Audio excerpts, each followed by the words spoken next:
Starting as a radio announcer in the 1980s, retired specialist reporter Rampheri Sefara gave everything to his profession, spending over 3 decades with the corporation.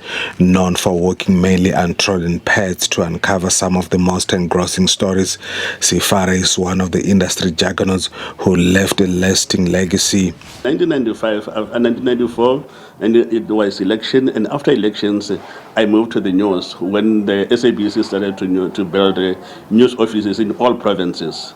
Now I was appointed as one of the leading journalists and also a political journalist.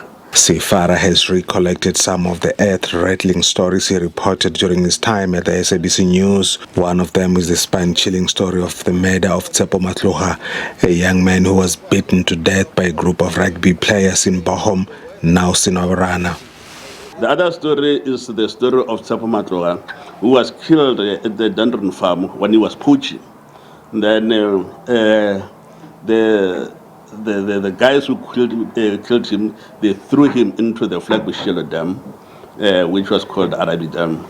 And for a long time, police knew that he was in the dam, but there was no evidence. 72-year-old Isaac Murwamuila's rhythmic sign-off, Isaac Murwamuila, became his trademark through his time at the SABC. Murwamuila was a correspondent stationed in Rikhotso, from where he traversed the northernmost parts of the country for stories. He moved to Polokwane, where he continued to work as a radio reporter until his retirement in 2016. The structure of that time, it was maybe in terms of the political system and the social environment of that time. So I was stationed at Rikhotso, so appointed to cover the stories around far north, and especially Venda, the Republic of Venda by then. So we used to cover the stories of the ministers of Venda and the minister of South Africa when they came to make, if there are issues with the issues or some cooperation with the Venda government. Murwamuila says during his early years, journalists faced various forms of censorship and restrictions from the government of the time. We only just go there with your mic, you put it in front of the minister or whoever is speaking. Sort of, it was like event coverage.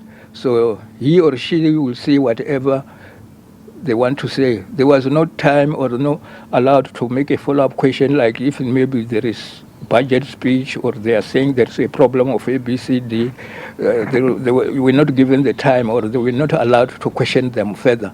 Former journalist and newsreader Freddy Rikhotso says working for SABC News for 33 years shaped his character. 30 years into his retirement, the 73-year-old award-winning author says he still carries the SABC brand on his shoulders. I'm impressed because wherever I go, people recognize my voice. I thought they've forgotten about me. But once they mention, are you not Freddy Rikhotso, I feel proud about that. It shows that I was doing very well as a newsreader for many years at SABC. Rikhotso says he was elated when the SABC introduced television news bulletins for formerly marginalized languages. He has called for the allocation of more slots for Xitsonga, Isindebele, Isiswati, and Chivenda bulletins. It's not enough. It can be a good idea if they increase the slot, because what we are getting now is not sufficient to us, like other languages like isiZulu and Northern Sotho. I hope SABC can hear our plea to increase the slot of SABC News. Sefara, Murwamuila and Rikhotso have urged the current generation of journalists and newsreaders to keep the SABC flag flying. Lutendo Bobodi, SABC News in Polokwane.